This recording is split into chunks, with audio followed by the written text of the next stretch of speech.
ahead and get started now that we're being recorded.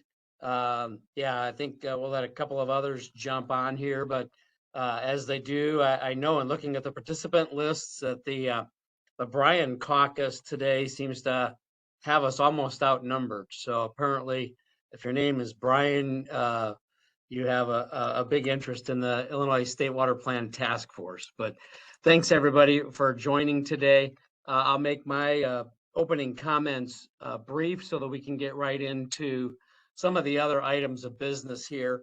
Really, all I wanted to note as some opening comment was that, as we'll get into here in a moment in the legislative update, the codification of the task force continues through the General Assembly in a very positive way.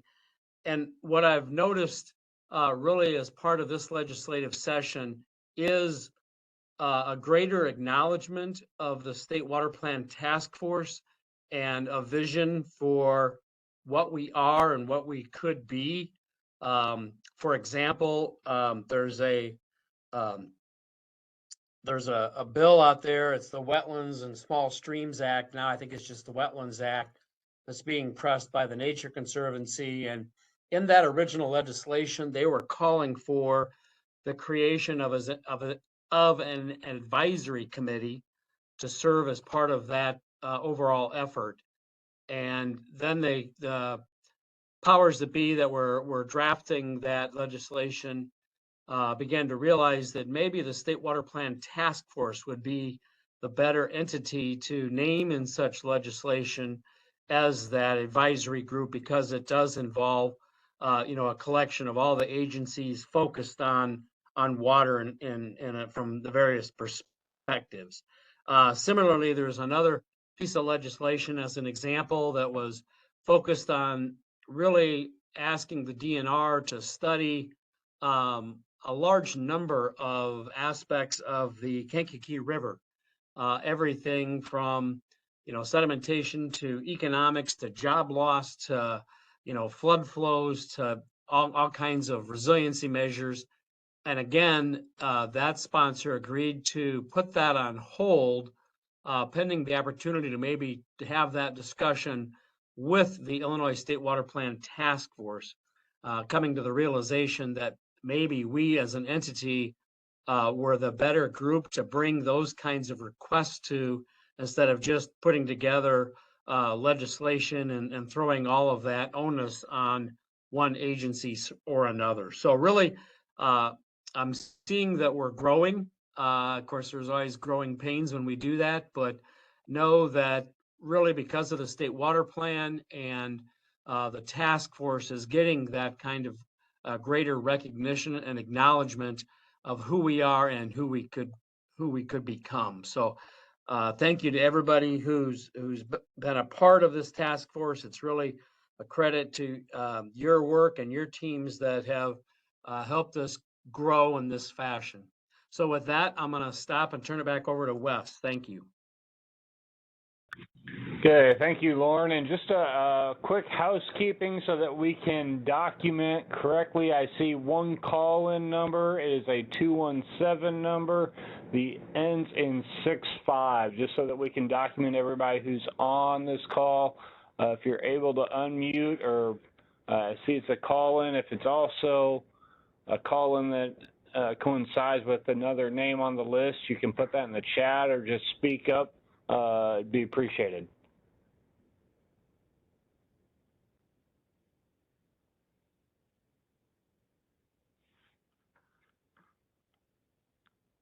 Just pausing as I saw them unmute. Anybody on that phone number ending with 65? It's Chris Davis from Illinois EPA. All right, thank you, Chris. Yep. Thanks. All right, thank you. All right, with that, we'll go ahead and move into the next slide, which is just the approval of the meeting minutes from January. Those were all circulated around in the prior month, and everybody should have had an opportunity to take a look at that. I didn't receive any comments on that, so they have not been amended in any way. So with that, I'll be looking for someone to move and second for voting on the minutes.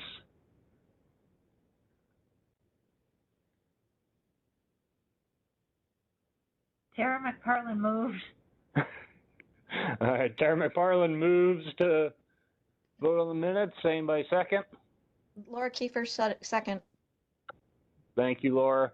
All right, with that, we'll go into voting. All those approving of the minutes, either give a thumbs up icon or a yay or yes.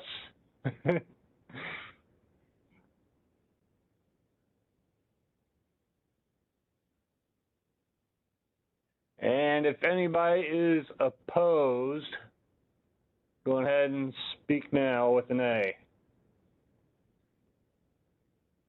Okay, looks like all meeting minutes for all the minutes from January have been approved. Thank you all very much. So with that, we'll go ahead and move into legislative updates. I know Lauren kind of spoke to it to some degree. Lauren, do you have anything else to speak of to lead us off on any legislative updates? Sure, I'm happy to just make a couple of other comments on that. So that is Senate Bill 2743, sponsored by Senator Ellman for that codification of the State Water Plan Task Force. I'm happy to report that it did pass the Senate with no objections on April 9th and is headed to the House. Representative Williams is planning to pick it up in the House, and it is expected to pass without any opposition in early May. That would be putting it for the governor's signature probably late June or early July. So all good news. Again, as I mentioned in my opening comments, the legislature and others are ready to embrace the State Water Plan Task Force and recognize it for what it is and what it could become for state government in Illinois. A couple of other mentions is that one of our recommendations was, and it's mentioned in a couple of different places in the State Water Plan, was this idea of developing a state revolving loan fund for stormwater, and along with that, kind of the strengthening of the Illinois Mitigation Advisory Group, the IMAG group. And I'm happy to report, really, the Illinois Environmental Council kind of took up that charge, took that recommendation and tried to move it forward with some legislation to try and take advantage of the Storm Act, the Federal Storm Act that makes federal dollars available through FEMA. And that introducing that legislation basically was the impetus to have several meetings that came together to focus on that concept. IEPA was originally identified in that. They basically said, you know what, we have our hands plenty full with the programs we have at hand. If you could find another way, that'd be great. We're willing to stay plugged in. Well, that really drove the Illinois Finance Authority to step up. And the Illinois Finance Authority got pretty excited about what was being proposed there and this idea of creating a new state revolving loan fund for stormwater. And so we had some very productive conversations between FEMA and IEMA and the Illinois Finance Authority that's really moving that effort forward. The Finance Authority believes they do not need any additional legislation, that they have all the authority that they need. And so we are working together through IEMA and FEMA to seek some of these storm dollars, which could be in the neighborhood of $10 to $15 million for the state of Illinois, that would serve as that seed money for this revolving loan fund. And for disadvantaged communities, it may be a zero interest loan. But things are certainly moving forward on a positive path regarding that. So the legislation, I do not believe, will move forward, but by its introduction and the results of the legislative process, we are seeing movement on those recommendations to move that effort forward. I think with that, I'm going to stop there because we'll probably cover some other of these items in our topics update. I know you do have, I guess I should say, I know you have IWIC on there.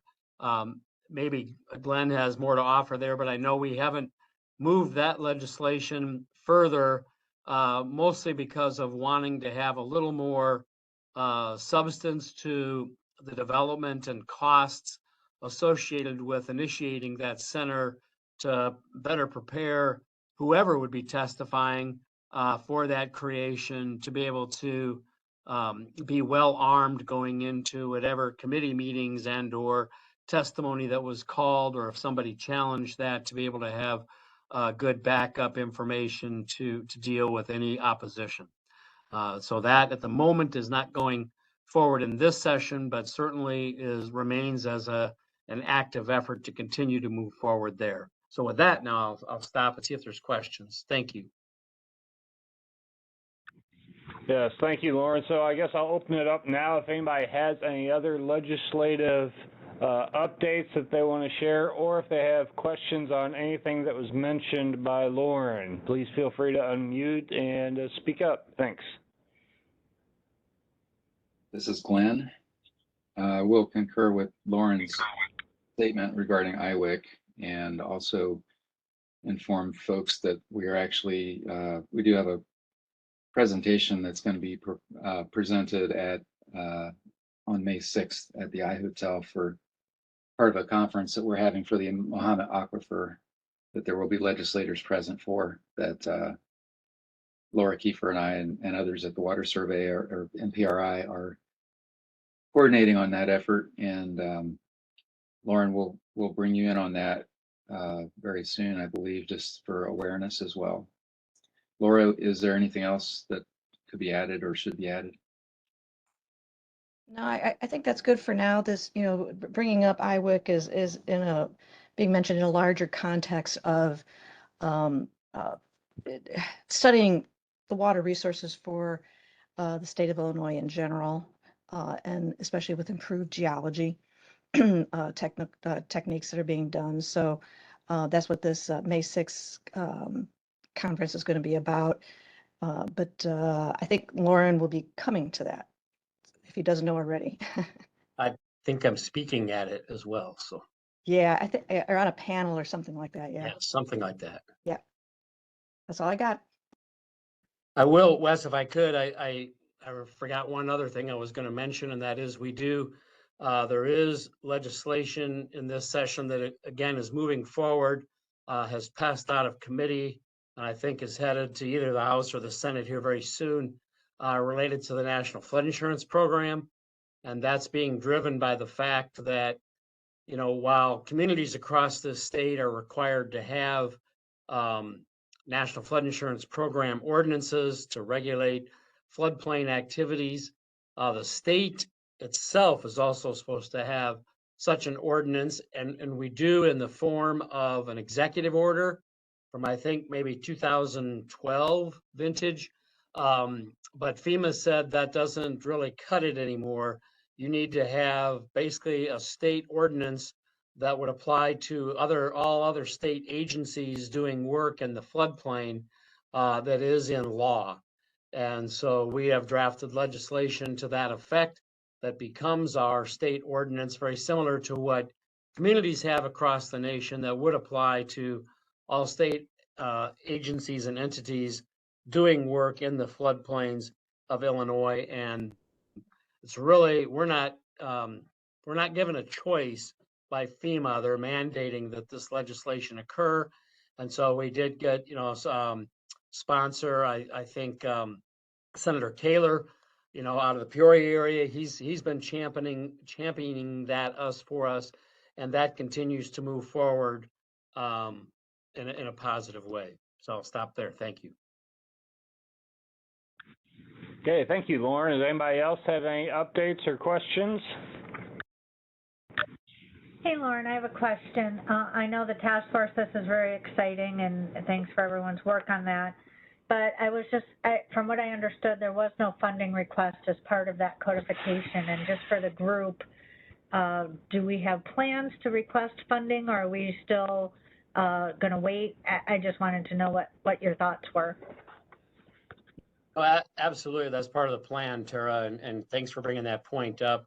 Um, in some of the discussions we've had related to that legislation, it was decided that getting that particular bill passed to officially have us in law and recognized is kind of what was necessary before we went into appropriations to support that. So rather than complicate it with appropriations in that original bill, it does not have that, but its passage will set the table to allow for the appropriations to follow.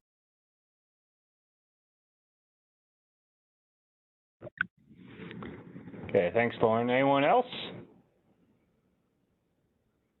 This is Guy Carpenter. I put something in the chat about House Bill 3046, and this is the one that removes the prohibition for water recycling. And I'm trying to look at the legislative website, and I'm having a hard time figuring out where it is, if it's gone through the Senate or if anybody knows anything more about it.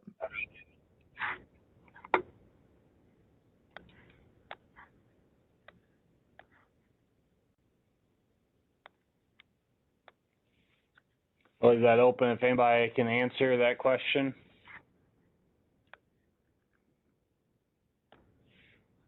I don't know that I can answer it. Maybe Chris has more insights on that, but I can tell you that it is probably being endorsed by like the University of Illinois Chicago, who has really been trying to press forward with recycling and getting water recycling a thing in Illinois. We've been working with them to some extent, really to try and find some opportunities to create some pilot kind of private partnerships and pilot projects that could be used to demonstrate the benefit of water reuse in Illinois. So I think that's some of the push behind it, but I am not up to speed on where that sits within the legislative process. Over.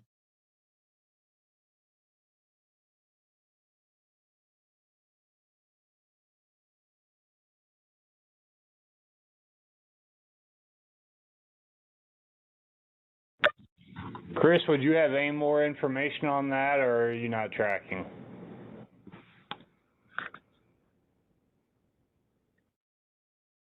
Are you saying Chris Davis? I'm not sure how many Chris's are on the call.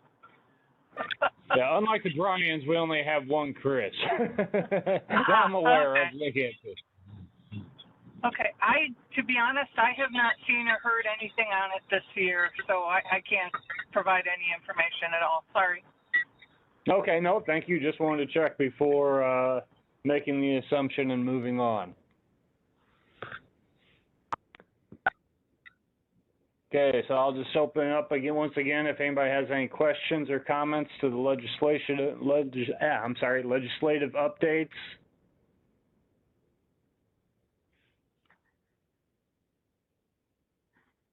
Guy, real quick, what was do you have a bill number on that? Yeah, if you can see in the chat, I put the synopsis. It's House Bill 3046, and it's proposing, let's see, amendments to the primary drinking water standards that will repeal the prohibition of the use of recycled sewage treatment plant effluent. So it's got a couple of sentences to that, but it's House Bill 3046. Thank you, Guy. I can check in with our legislative folks to see if they have any update on that. Thank you.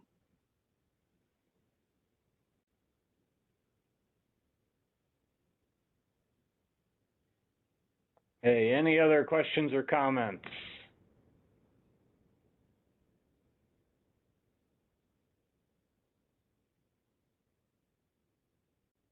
Okay, hearing none, there was something that we wanted to spend a little time on while we had the bulk of the task force together, as we're kind of going through the growing pains of implementing this report. And this is just a quick reminder, the importance to make sure that we're keeping the state water plan up to date, particularly right now while it's getting a lot of momentum, we're getting a lot of interest from our legislative officials and others. So I think it's good to continue to show progress and that it's more than just a published report sitting on a shelf, but it's something that we're actively moving on. So, you know, whenever we reach out to the topic leads, we appreciate if you can, you know, provide us updates. We did a pretty good job getting updates this go around. I didn't quite hear from everybody, but it'd be really helpful if we can get that 100% reporting, just to make sure we fill out that table as we, you know, continue to share that information with those who are curious on, well, now that it's been published, what are we doing about it?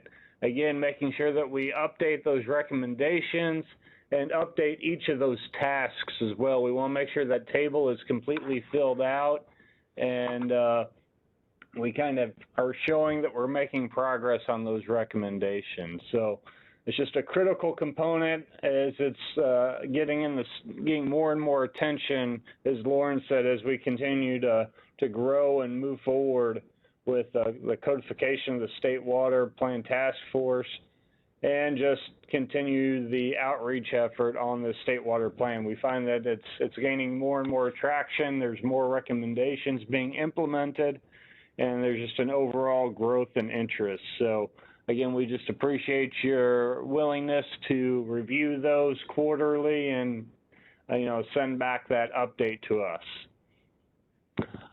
One thing that we have noticed a little bit with the updates is that, as mentioned in the report, I think we had, I'm trying to remember if it was about 22 duplicate recommendations in the report. Don't quote me on that number. I think it's somewhere in the, I'm looking at Tara, see if she remembers the exact number. But we have a number of duplications, and what it sometimes causes is a little bit of disconnect when there is a duplication. So these are tables, as you can see, there's a gap, meaning a separation. So these top two are kind of similar, nearly identical recommendations, yet we have different reporting information on them. Not only who's the current lead for that recommendation, but also the percent completion. So there's a little bit of miscommunication that I think is being sent out. And I think it may just, I thought it was worth maybe drawing some attention to and seeing if I got feedback from the task force about how we want to mitigate that or do that or address this issue. And we could go through these kind of group by group if we wanted to, or just maybe provide some comments or your thoughts. I guess looking hindsight and playing Monday morning quarterback, would it have been better to not duplicate some of these that are nearly identical? You know, this top one is a prime example where it says support nutrient loss reduction, and we have, you know, just kind of mismatching information. Same thing, I think Tara and Glenn are working closely together on this future climate update of rainfall. I think that's all one effort, but again, we got some not inconsistent updates coming in, which, you know, is understandable. Again, you know, as we kind of look at another one of these, to maintain the stream flow protection kind of category. So I guess I want to gather some thoughts. I guess generically, do we still think it's good to track these individually? You know, this was always intended to be a living and breathing document and not one that's set in stone and rigid. Do we think it's good to continue to track these individually? Would it be better to maybe call the question if we need to remove a duplicate and maybe put it in that one section where it feels like it's the best fit? Does anybody have any thoughts, questions, or recommendations on this issue? Wes, this is Laura. I think maybe like in the case of recommendations 1 and 4, I mean, those might have been put in just as, okay, not piling on, but showing that between the criteria, there was support for the same program.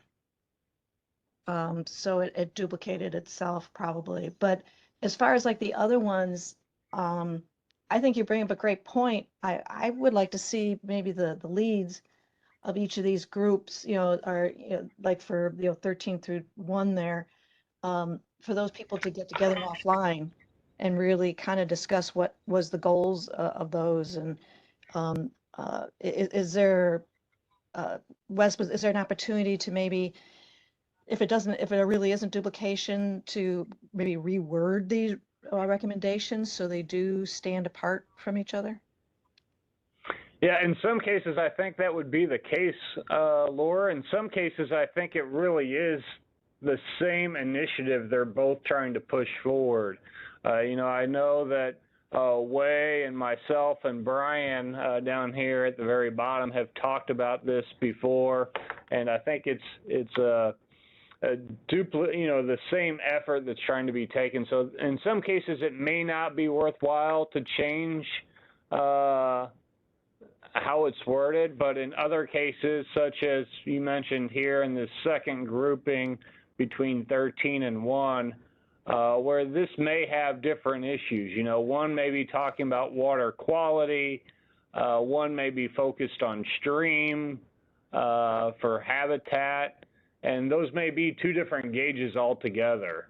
Another one is for groundwater. So while these are similar, these may not be quite exactly duplicative. And I guess I just want to stress the point that, that report that we put out every quarter for how our progress has 147 recommendations, but that doesn't need to be a stagnant number by any stretch of the imagination. So that can be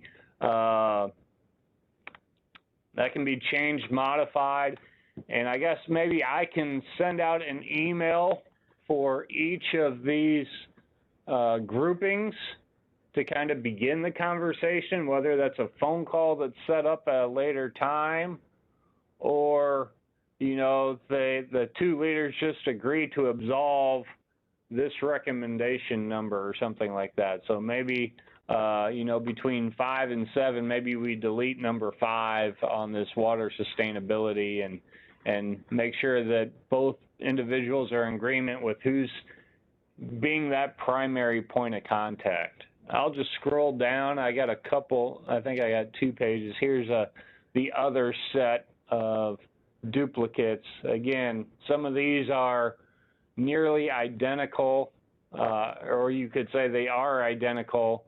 Some, I think you could say, were maybe similar but not, and therefore maybe they could be broken out. So does anybody else have any other thoughts on this or comments on how we may best address this, I guess, concern?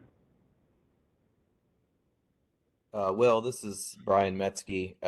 Since I'm the big winner or perhaps loser on this table, since our chapter shows up so many times, I think a couple of things are going on here. A few of them are just the way that these objectives have been summarized in this brief table. I can tell you that there are some differences among similarly worded objectives. But that being said, there's certainly some duplication, and I would appreciate if you could send this table out, maybe after this meeting, that would allow me to reach out, since you've already done the homework here, reach out to those authors and groups that are leading these sections to try to figure out if these are duplicates or if there's a different way we should word these to help the audience understand that the objectives might be different. So Brian, will you think it'd be better just to send out this whole table to everyone, or would you rather me send out individual emails to the leaders, and therefore it kind of already takes that first step for everybody? I'm comfortable with just doing the table and then presuming everyone will be responsible enough to take the lead on their own. Okay. Well, Brian, find it a good opportunity to shed some responsibility. All Yeah, right, I like the idea of sending it to everybody, because even though like maybe, this, the recommendations 13 through 14 there, there's a couple there from erosion and sedimentation.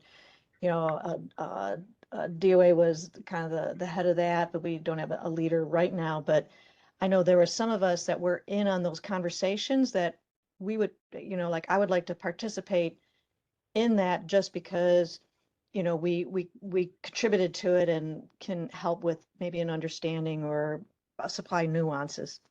So that way, as you send it to everybody, then maybe one person take the lead and invite whoever wants, and then start talking about it. But obviously, the leads of the other recommendations have to be the participant. But, if there are other people that can join, that would be good. Sounds good. Well, I will send out this table to everyone that Tara put together and get that out, and then just follow up with me as you kind of come to a conclusion, whatever.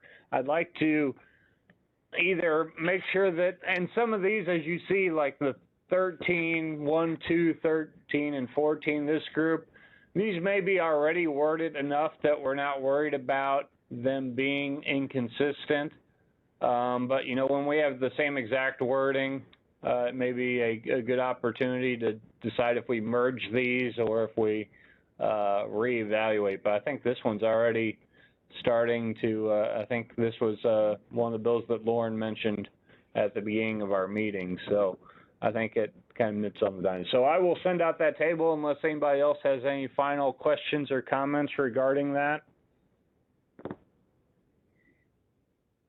I had just one more comment, not about the table, but just a reminder to all the leads on the call, just because this is a good example, that we did have leaders, lead agencies during the report writing that would be responsible for these implementation items.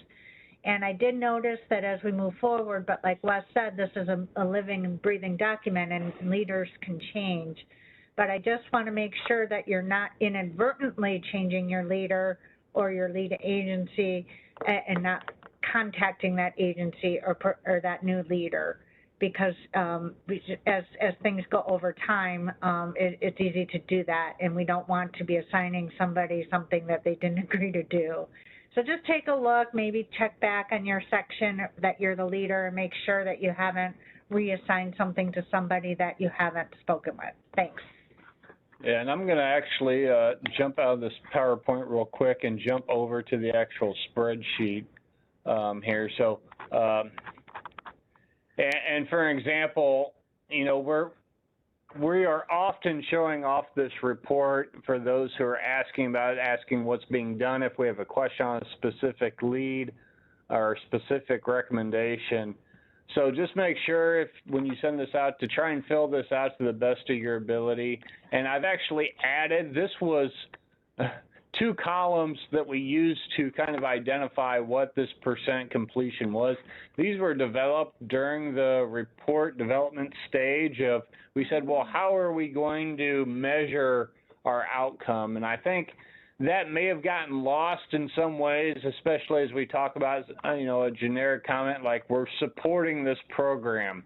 Well, how do we measure when we've supported that program to the way that we believe we wanted to do per this report? So these 2 columns are kind of meant to help devise that metrics of how we determine the percentage. So just keep that in mind. Again, we want to make sure that we're showing progress on things, and sometimes it's just hard to justify, and we may see one person saying that we have 50% done and another 10, and they're really kind of in the same place. So just note that whenever I send this out for our next quarterly meeting, or if you'd like, I can send it out with the other table of duplicates that to consider making sure this is updated and accurate to how you would like to track the progress of those recommendations. Again, this is just important as we continue to move forward with making progress and sharing these updates.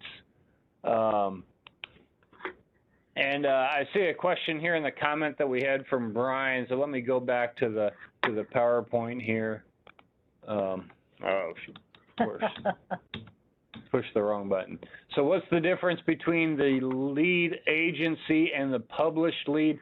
So the published lead, I believe, is what was published in the report as who is the leader of that. Was this of the section, correct? For each implementation item had a lead agency, and it was varied throughout the section. Okay, so this was what was initially published in the report versus what the current lead is now. So if those have changed, so I think whenever we started, we just started with an organization, and then that kind of changed over to say, hey, we really want a name and a contact for each recommendation. So is that correct how I explained that, Tara? Yes, but maybe go back to the new table that you just had earlier. Sorry. So what I'm noticing here is task contact. And that is what I'm saying when I was comparing. It seems like some people are using agencies, some people are using people. I think the intent for this column was a person, like Wes just said. So maybe when you look back at your table, see if you have a person in there, because that's obviously a little more easy to take ownership if somebody is assigned. But what I was noticing is that sometimes the new person wasn't from the agency that was originally published in the report. And I was just concerned that these new leaders might not be aware that they've been assigned.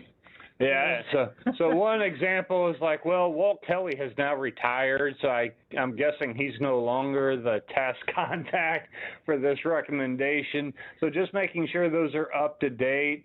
Again, you know, this is listed IDNR. I'm not sure if that's us and OWR, you know, and here's another one for the stamps. So again, you know, this just helps us reach out. If somebody's wondering, hey, I'm a private partner and I'd love to get involved in helping with this initiative, who's working on this public-private partnerships initiative, we'd be able to like to have this table as a reference to say, yes, go talk to Lauren Wobig under this initiative, or Wei Han if you're asking about an evaporation stage. Just a point of contact. That way we're improving transparency as state government. So thanks, Brian Cox. We'll not say Brian number 2 or anything on the question there. So is there any other questions or comments regarding this table? Wes, how do you want us to update this table? And where's the most current version? That's what you've been sending us, right? Correct. So typically I send it out about a month before our next state water plan meeting. So what I can do is I will send out the most recent version I have following this meeting, along with the duplicates table. And if you'd like to do any updates, since this is kind of at the top of the mind following this meeting, feel free. You can send me updates whenever you want. It's just I usually only request leading up to these meetings. But Laura, I will send that out along with the duplicate table following this meeting. You had mentioned like maybe partners. It said task contact, but do you want just one name, or what if there's two really good? I mean, this is a contact versus a lead, or you would really like that to be the same? And do you want one name, or if there's two really powerful partners, they could have both the contacts in there? I think just so there's not complications, just having one contact, one lead, whoever that is, and not that there's not a group of people working on it, but you know, for instance, if we get a call from Representative Wilcox or Weber or somebody like that asking about this specific thing, then we have one name to send that to, and just kind of removes any I guess duplication where you may get two different answers from two different people. Okay. So I think that's my preferred stance, unless anybody would suggest otherwise. That sounds good to me.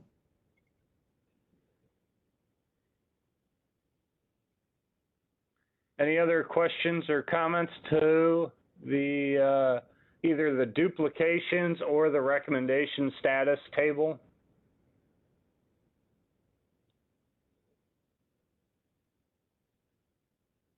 Hearing none, I'll just plan on sending both of those out following this meeting, so that should be in your inbox by 4 o'clock today, and you can pester me if it's not, but we'll get that out, and we'll just take it upon those lead names to kind of initiate that collaboration with the other leads to work out any redundancy and follow, kind of clean up the table a little bit.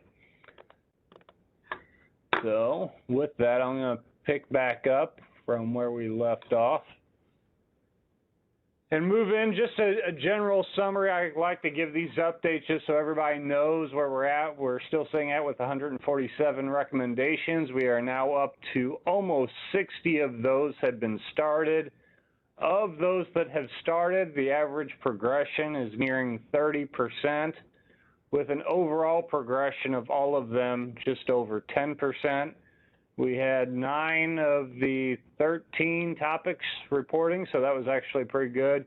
And we have a total of 3 recommendations of the 147 completed. So that's how many we had, I think, essentially with our first report. So hopefully we'll get a couple more completed. Sounds like maybe by the next meeting, we'll have the codification of the State Water Plan Task Force, which will be a big one that affects us all.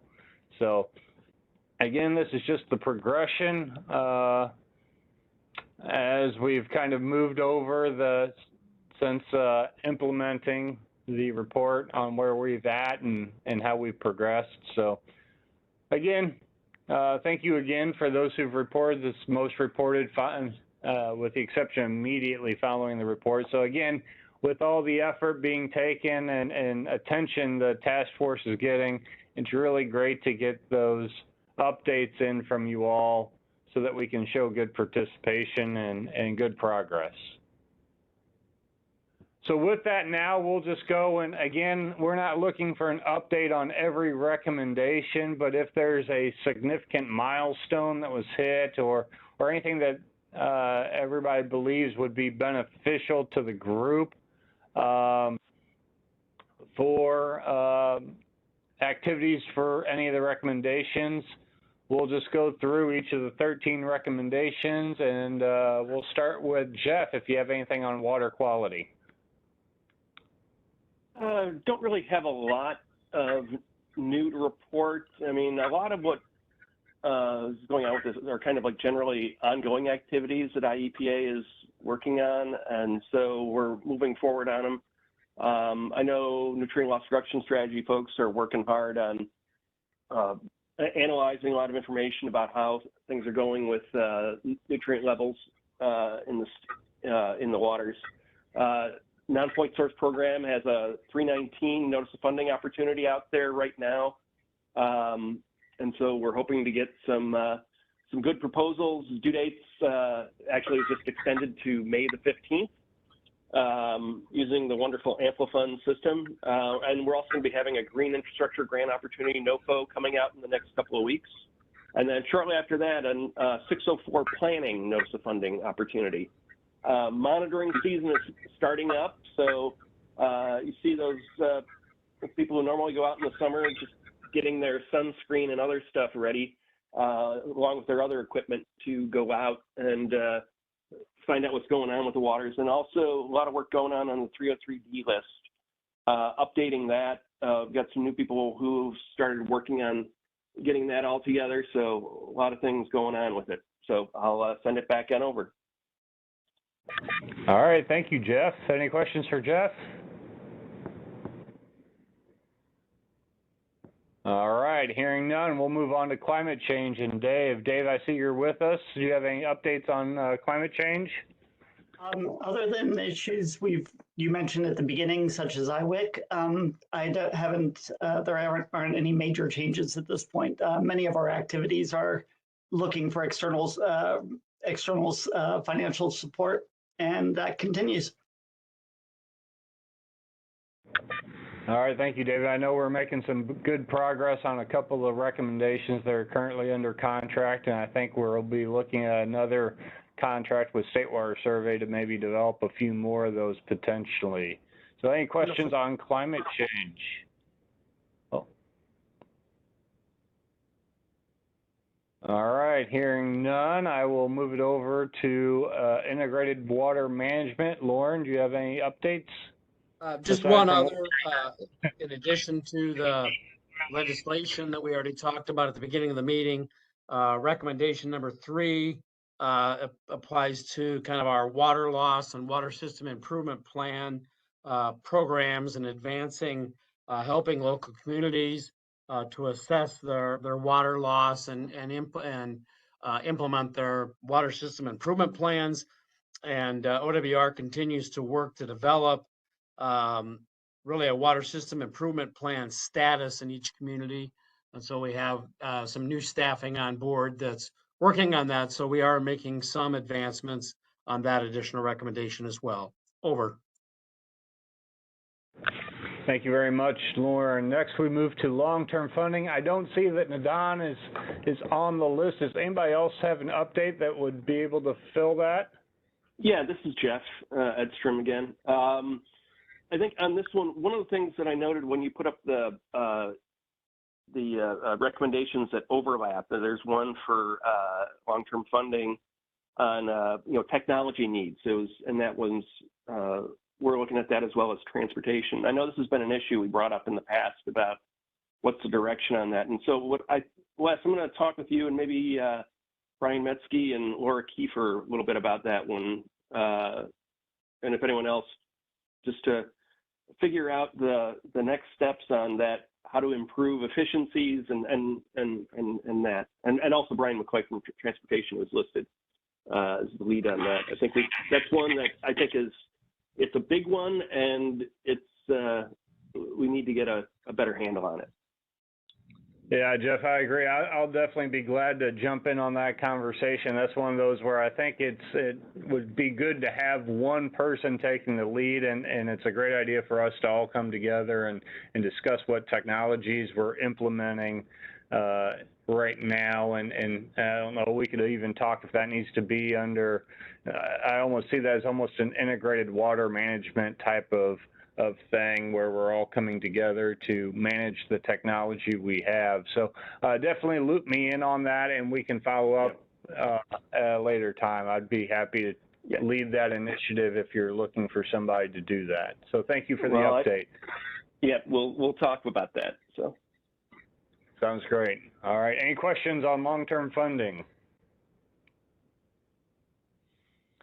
Keeping things moving, next is water sustainability. Way is on another meeting right now, so I'll just say that no specific updates. We're moving along and progressing well with the recommendations, and hope to maybe be entering into another contract here shortly with State Water Survey to move on some of the new recommendations, maybe starting up in the next year or two. So there's good progress, just no milestones reached. So any questions on water?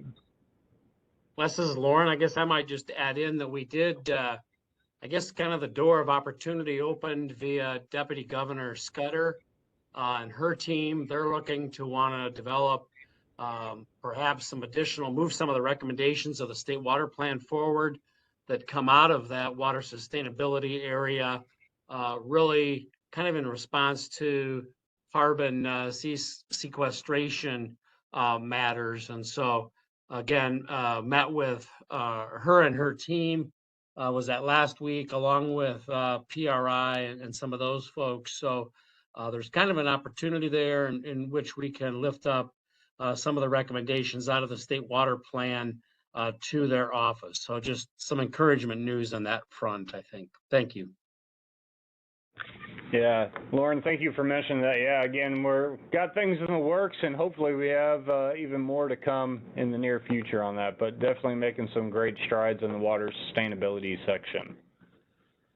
Any other comments on water sustainability?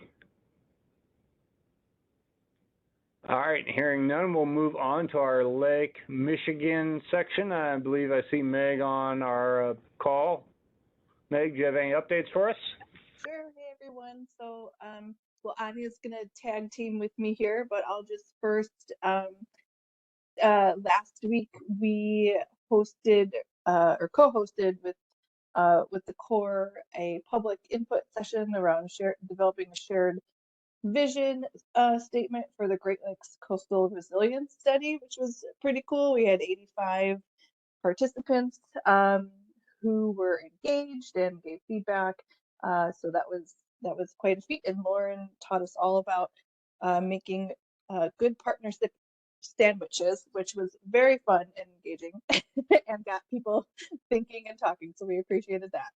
I'm going to turn over to Anya to talk about some other stuff we've got going on. Sure. Hey everybody. So for some of the other things that we have ongoing, I think we also have a lot of ongoing work. So in the past, we've been a little bit limited by not having enough staff, but we've been hiring. So I think some of these items might be moving a little bit faster now that we've been staffing up, which is very exciting. We are in the process of giving out pass-through grants from Coastal. So again, a lot of our recommendations, milestones are tied to some of the funding that we provide to our partners. So we're in the process of giving that out. And then we also either ourselves or through our partners help to apply for some of the federal funding opportunities, which would further some of these recommendations along. So we're waiting to hear back on some of those opportunities that we've applied for. And I think also we've had some conversations, I'm not sure if we've mentioned that before or not. I think as we're kind of looking at these recommendations, we've kind of realized that a lot of ours are kind of broad and are kind of hard to measure. So we've had some initial conversations about maybe rewriting them a little bit more to be a little bit more specific. And I think that would make it easier for us to actually report on them and provide these updates on milestones. So just kind of a heads up that we might be, that we want to take a look at that and kind of, redo ours a little bit. And that would be it for us. Well, thank you, Anya and Megan. That's a great point. One thing I should mention that, yes, feel free to make changes to the recommendations. Like I said, this isn't a static document. But also, if you do make changes, you might just put that note in the body of the email when you send it back to me. Hey, we've changed recommendation 5, 7, and 8 or something like that, just so that I make sure whenever I copy and paste the status updates, I might actually also overwrite the recommendation as well. So if just a note to everybody on that, it would be appreciated. Makes it a little easier if we have a major change like that. So any questions or comments? Oh, I'm sorry. Oh, no, I was just going to say thank you, Wes. Yeah, we were going to reach out to you. We were not quite sure like how formal that process would be for updating anything. So good to kind of, hear about it. So thank you. No, I guess I would ask Lauren or the group as a whole. I think we would just update the recommendation table and then it would show up. I don't think that we have any formal way that needs to be changed. I guess I'm open to any comments or thoughts on that, or maybe we can discuss it another meeting if you all think it's warranted. But if we want to make changes such as removing some of the duplicates or modifying the language, I don't know if it requires a significant approval process or anything. Does anybody have any thoughts on that? That's a great question. I guess this is Lauren. I'll start by saying I don't, we have what we originally published, but I think we were pretty clear that it was a living document. So to me, we could almost just go in and you know, we have our published report, but we could update the actual plan and maybe we just note, you know, updated as of, you know, May 7th or something, right? And just have it that way. I don't think we have to go back through any formal process. So you're saying almost come out with a version 1.1 with updated recommendation tables and stats? Right. You know, we're doing our reporting, and so that in our regular reporting can simply note, yeah, you know, the following recommendations were tweaked or updated or changed. I think Lauren, you should this think. is Chris. Yeah, go ahead, Chris. What I'd recommend is that a new table be created at the end of the document that actually just tracks when changes were made, a date, and maybe a lead person on who was involved, so that when we are trying to figure out where we are from where, if somebody has an older version of the document, we can try to track or figure out if somebody needs to be talking to somebody about it. But not a lot of information, just you know, date, which recommendation it was, and what the brief change was. Almost a summary of changes sheet, either immediately before or immediately after the recommendation table in the report, and then we could create a new PDF with that information.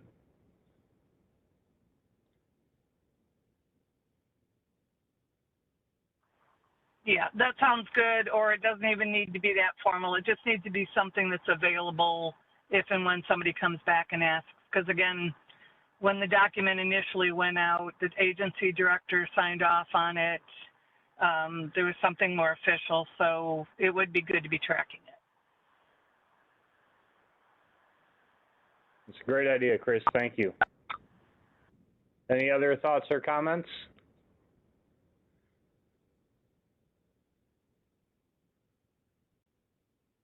All right. Well, we had that little sidebar discussion, but I think it was well worth the detour on our updates of our topics. But we'll get back down to our list of providing section updates, and next we have the flood damage mitigation section. Tara, feel free to go ahead. All right, I just wanted to give an update about the updated rainfall data report that we've been working on. We have a State Water Survey under contract that should be finishing up within 6 months or so. And I just wanted to let everyone know that that's really going to be a new updated Bulletin 75, but projecting future rainfall. The previous Bulletin 75 really used historical data, and this is just a new version, including that future maybe rainfall potential, and there's going to be some ranges. But if anyone has specific questions or wants to make sure something's addressed in that report, please reach out to me and we can talk to the authors and see if that can be included. But mainly wanted to let you know that should be coming, and that should be, that's pretty exciting.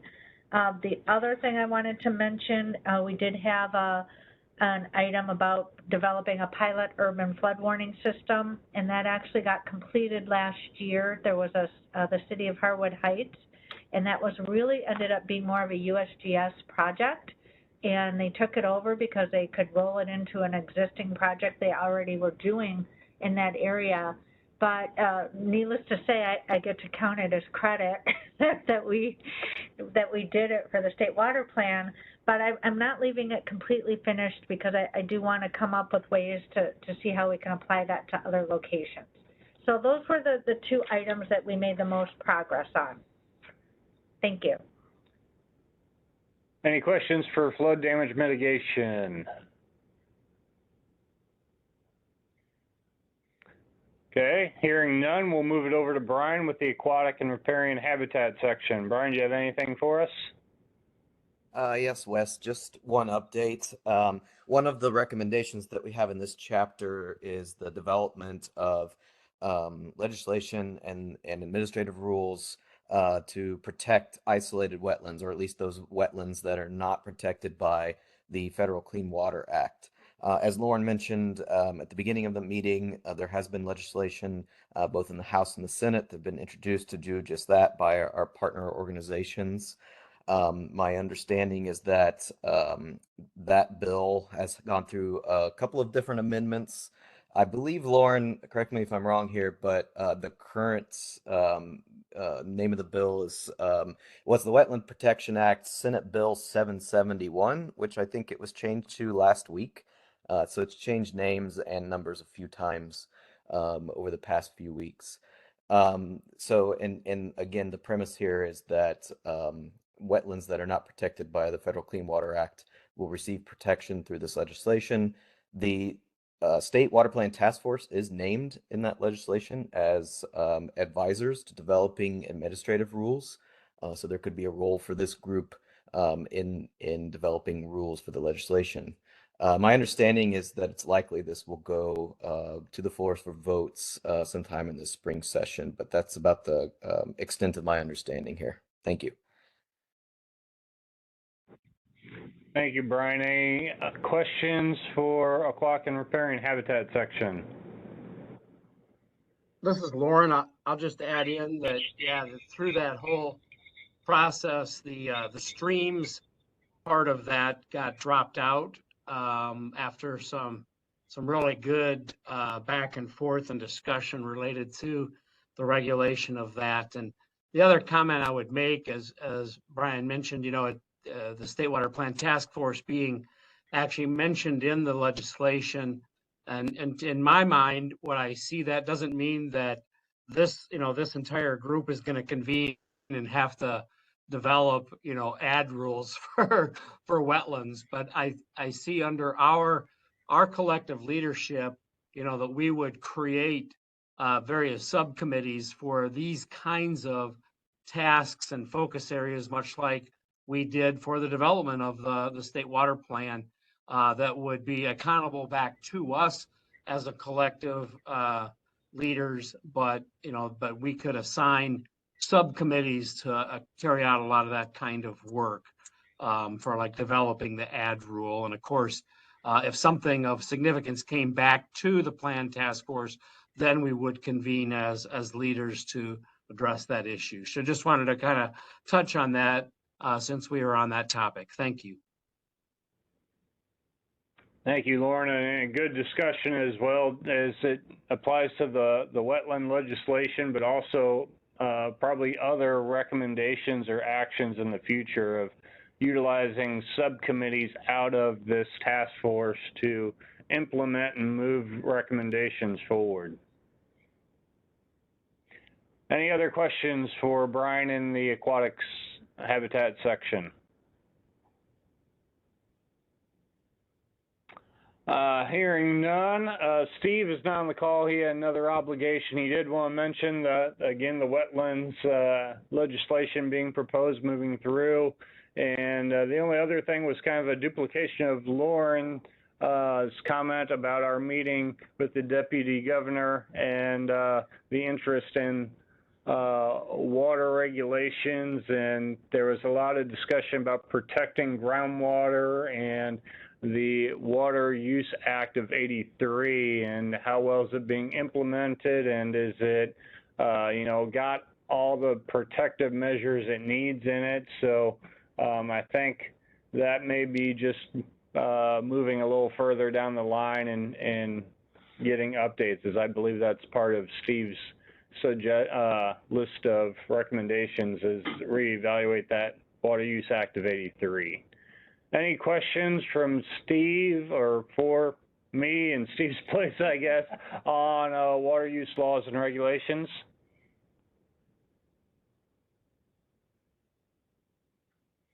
Okay, hearing none, we'll move over to Brian McCoy in navigation. Brian, do you have any updates for us?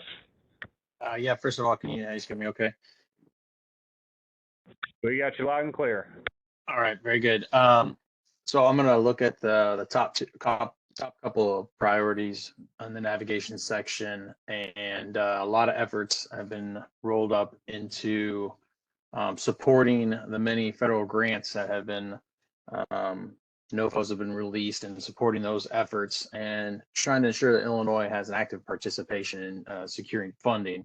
The largest one coming out is from the US EPA and having the Illinois EPA taking a lead agency for the Clean Ports program and supporting that effort. A lot of activity there, and then some significant other federal grant programs that are going to be coming out, communicating with MARAD and coordinating some of their efforts to try to get more awards going to the Illinois waterways. So more of that to come follow in the next quarter, and as developments in that area to try to make some more improvements. Also, I'd like to identify that as we're making improvements to these recommendations, trying to add more quantifications to the progress that we're making. So that's another effort that we're trying to do.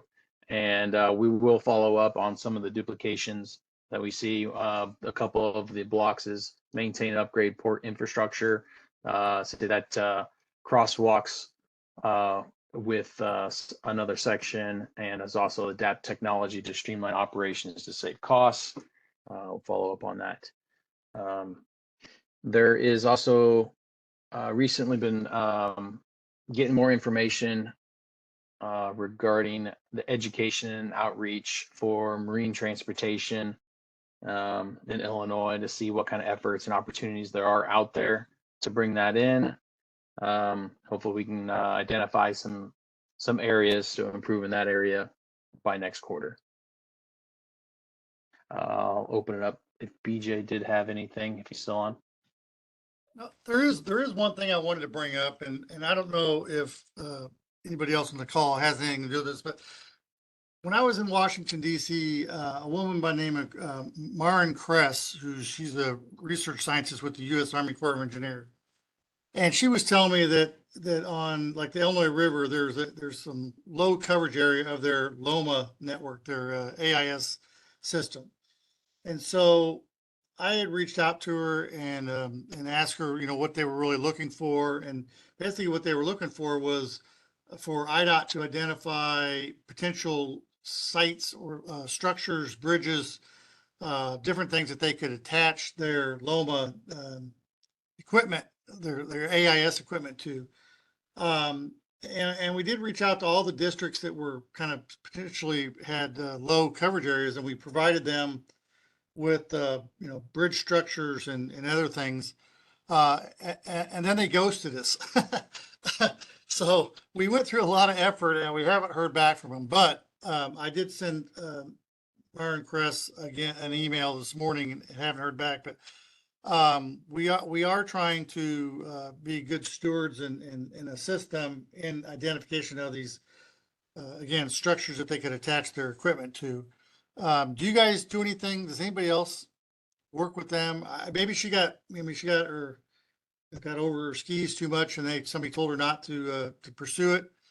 But anyway, that's something else that we are currently working with, as far as they call it the navigation.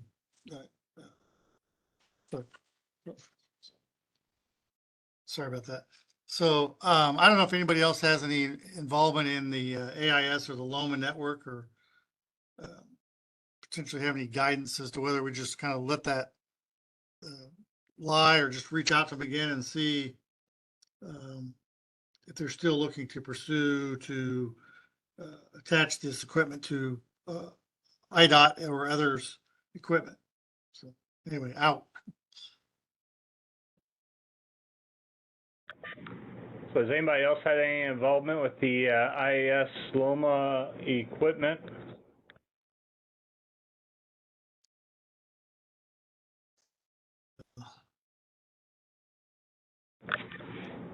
Doesn't sound like too much of a response, PJ. Okay, well, that's fine.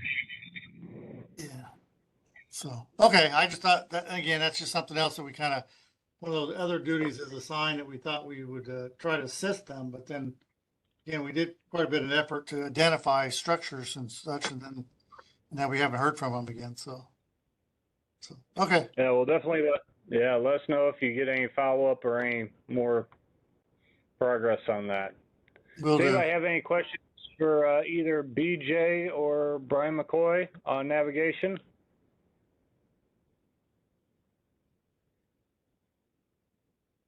Okay, hearing none, we will move on to erosion and sedimentation. Brian Reneker, I thought I saw you on the list. Yep. Are you? Do you have any updates for us? Yeah, actually I do, Wes. So, quite a little bit has happened in our grant world here at the Department of Ag that covers the erosion and sedimentation. So, last year during the legislative session, there was a Senate Bill 1701. It was dubbed the Soil Health Bill. That eventually was passed in August and signed into statute, which is Public Act 103-0494. So what that does, it really defines what soil health is in Illinois.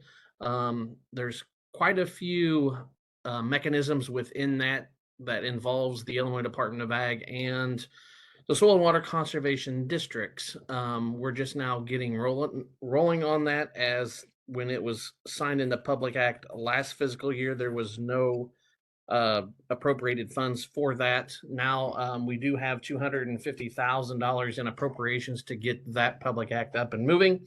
So we're starting on that. In other terms, I'll just kind of go over what we have in NRCS grant dollars. Right now we have 2 executed grants. One is just from NRCS, and that is our capacity building initiative. Basically, we've been given $12 million, or actually $9 million from NRCS with our $3.5 million match to build conservation pipeline for employees. There seems to be a plethora of dollars for practices, but the workforce is not there. So we're about a little over a year into that, and we do have 40 conservation planners that have been hired, is what the grant has said. They're in numerous NRCS offices across the state. We've actually transitioned 15 of those workers already into other government agencies or non-government agencies like NRCS, Ducks Unlimited, Pheasants Forever, and Soil and Water Conservation Districts. So that pipeline of hiring people, getting them trained, and then helping them look for other careers is up and running and working. Other things that are on the board for us, we have is our iCover, and that is us, Illinois, Indiana, and Iowa, and that is in batch and build cover crop program using drone technology.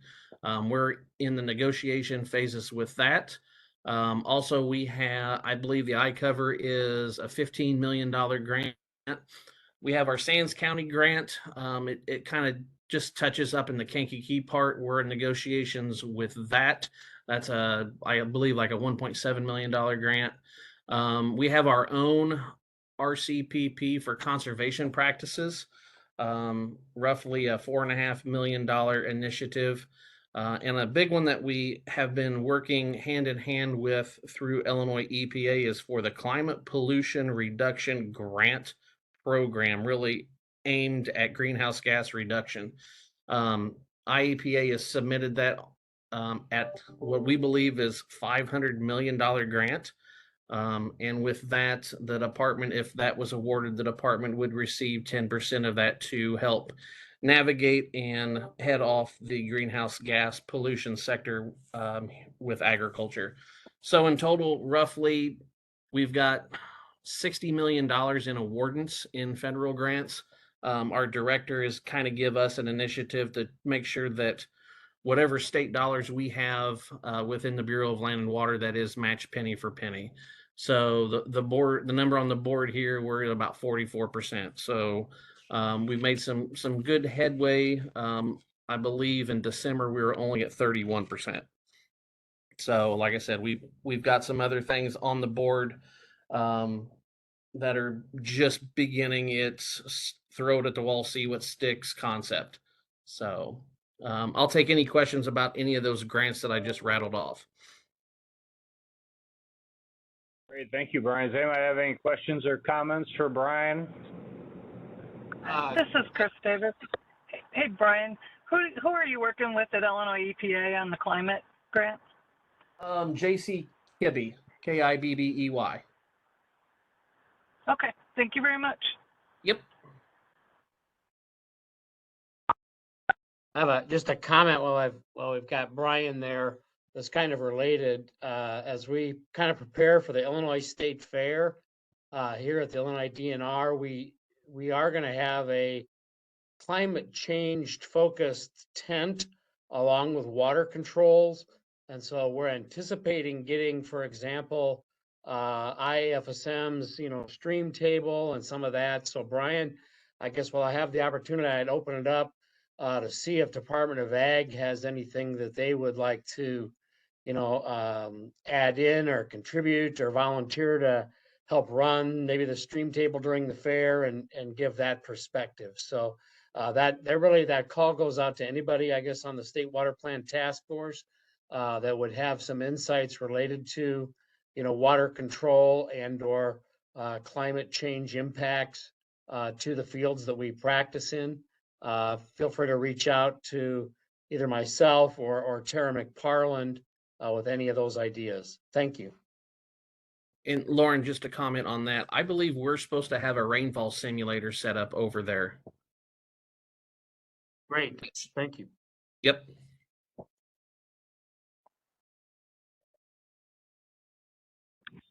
Hey, Brian, this is Tara, and I appreciate all that grant, and it is an exciting time to be getting money to do a lot of these initiatives. Just at some point, I'm just having a hard time following where the grants fit within the state water plan.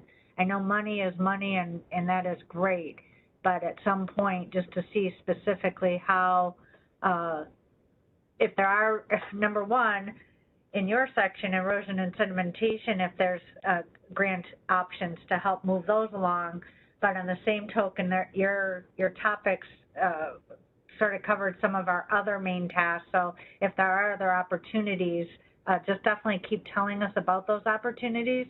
And if there's something we can get with our recommendations because of your grants, that would be pretty cool too. Thanks. Okay. Also, I sit on just a working group that has a list of every grant known from all the state agencies. So it was an ask of the governor's office for a representative from every state agency to sit within this, I guess, grants working group, because as we all know, there's new grants that come out almost weekly now. So let me see if I can get that spreadsheet and share it to the group, and maybe that would be a really good starting point. Just awareness of what is out in the grant world. Yeah, that sounds great, Brian. If you want to distribute that, or you send it to me and I can distribute it to the whole group, either way. When I send out those tables later on today, you could probably just hit reply all if you want to send that out to the whole group. Yep. Thanks, Wes. I think just any other questions? Oh, sorry, Wes. This is Meg Kelly, just jumping right in.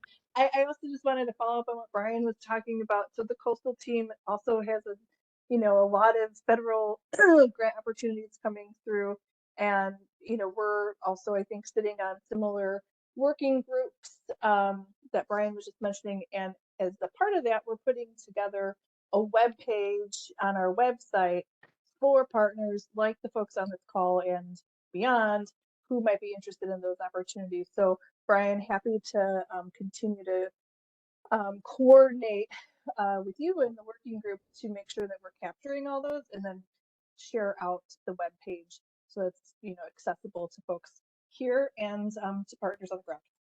Yeah, Meg, thanks for that. Actually, I've been working with Chad Phillips from your coastal group, who's the point person on this. Yeah, so I think Travis Wood from Coastal Team is participating. Yes. Yeah, yep, that's right. Yeah, so that is what I'm referencing here. Yes, perfect. All right, very good. Good to see the collaboration going on here. So any other final questions or comments for Brian?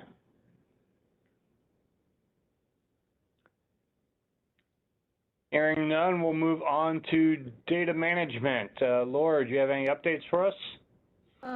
Just a little bit. We have only 3 recommendations. The third one is probably duplication supporting of the Integrated Water Information Center. The second one is talking about creating a statewide stream gauge data collaborative or council, but that all hinges on the first recommendation to perform a comprehensive evaluation of the stream gauging network's ability to meet everybody's programmatic needs. And we've been working on an overall proposal draft with a budget, and we're starting to kick around where to get that funded. So Brian, I would love to talk to you about grants so we could find that. But I think I'm intrigued though, Wes, because you had brought up where there seems to be duplicate recommendations, and there was one group that actually involved this particular recommendation, and that really got me thinking in that before we finish off this proposal, I'll probably reach out to people who have those similar recommendations, and we're probably going to be meeting anyways, to make sure that what we are proposing is helping them as well. Because some of the recommendations, it sounded like, adding more stream gauges here and there. Well, that's what the whole, the comprehensive evaluation, would be taking a look at. And if there's a need for, ecological stream gauge monitoring, that would be included in it. This evaluation would be the third one that has been done in the last 35 years. And we would want to do it pretty much the same way as other ones. That way we can duplicate that. But we also want to make sure we can incorporate some additions as well. So I think looking at some of this duplication and making sure that we're not missing anything in the proposal for this evaluation would be good. So I'm hoping that in May we might have something that I would actually like to pass by OWR to make sure, since you guys do fund a lot of stream gauging, that this is something that feels it's useful to you. But the upshot is that we're going to find external funding to get this done. So that's kind of where we are right now. Okay, thank you, Laura. Is there any questions for data management for Laura? This is Lauren. I guess I might just add on to that, Laura. And in fact, I just saw a Mark Miller email pop in here a couple minutes ago. But as I mentioned earlier in the call, that outreach and connection with Deputy Governor Scudder's team, we did also spend quite a bit of time, PRI and IDNR together, on some of the data management, data needs, and we talked about IWIC as well. So it gave us an opportunity again with the governor's office to lift that up and the need for the proper monitoring and management of that data. So I just wanted to add that in on your report. Thank you. Yeah, thanks for mentioning that. I've been involved in the debriefing of those meetings so far. So, but I'm glad you mentioned it. Thank you.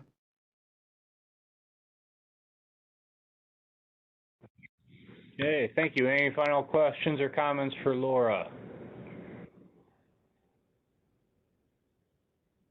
Okay, hearing none. The next section is recreation. And actually, recreation has just recently switched hands over to Mike McClelland at IDNR. He says he was not going to be on. I don't see anybody else from the group unless I'm overlooking anybody. Is anybody on from recreation?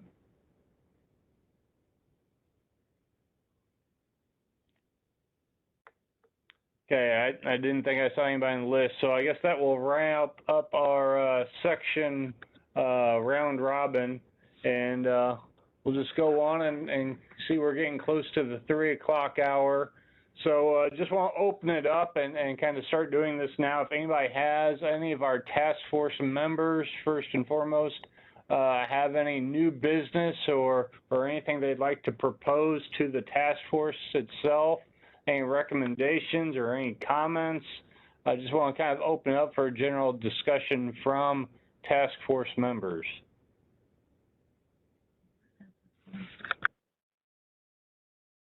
Yeah, Wes, Lauren, again, I'm happy to start. 2 things.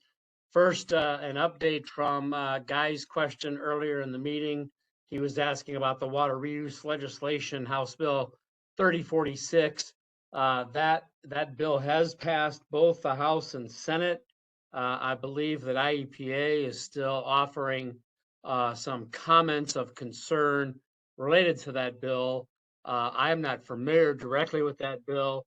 I think some of the push and part of what I was mentioning earlier in the collaboration that's occurred with the University of Illinois Chicago is really a press for non-potable, like industrial use, water reuse, and not into drinking water. And this bill may get into some of that drinking water, water reuse perspective, which, someday would be nice, but I could certainly see where IEPA is taking the right direction to be cautious about how that moves forward. So just an update from earlier in the meeting on where that sits. And then just secondly, the thing that I would mention for awareness for the group is that we were approached by an offshore wind company here a couple weeks ago. And so know that offshore floating in this case, not necessarily something that has footing in the bed of Lake Michigan, but floating platform offshore wind energy appears to be making another run at trying to move some project forward in Lake Michigan. So just kind of a heads up that that's developing as well. Thank you. Okay, thank you, Lauren. Anybody else have any questions or comments?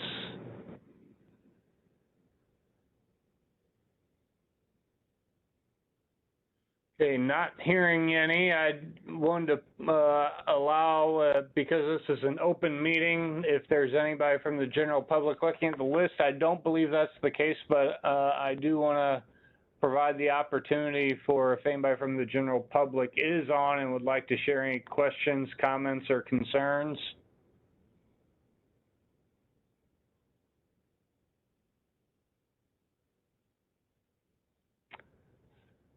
Not hearing anything, we will move on. Just an update. I hope you all enjoyed the eclipse last Monday, and that's why we had this meeting bumped back a week later than normal.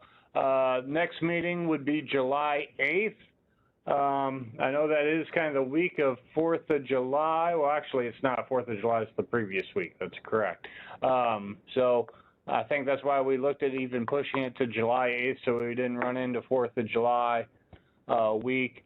And then that would put our October meeting, which would be our annual in-person meeting. Right now, I have a hold at a meeting room here at IDNR, unless anybody else is really itching to host the meeting. And if that's the case, we'd be more than happy to allow somebody else to host. But we are holding a room here at IDNR for that October 21st meeting. Again, that's a little later in the month due to some scheduling conflicts that arose earlier in October. So I guess I'll open it up. Is there any topics of discussion that anybody would like to see on the next agenda that we have coming up in July?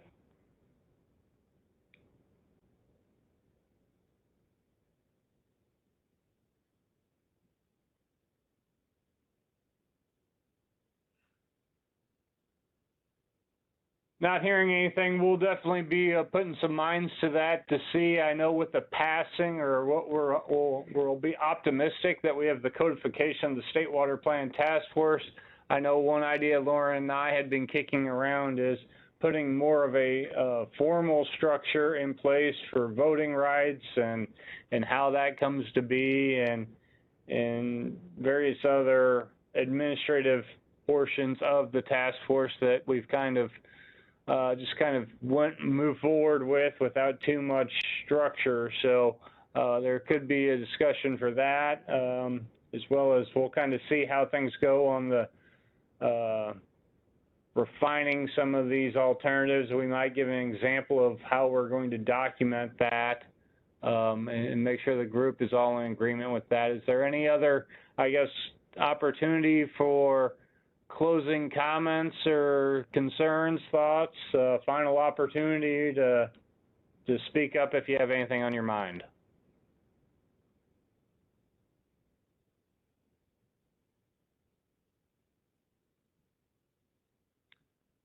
Well, not hearing anything, Lauren. I guess we got easy. No criticism coming at me this way. Do you want to close this out or have any final words before we sign off? No, very productive meeting today. Thanks for everybody's participation, and let's close on time. Until next time, thank you. Thank you all. Thank you. Enjoy the weather. Oh, yeah.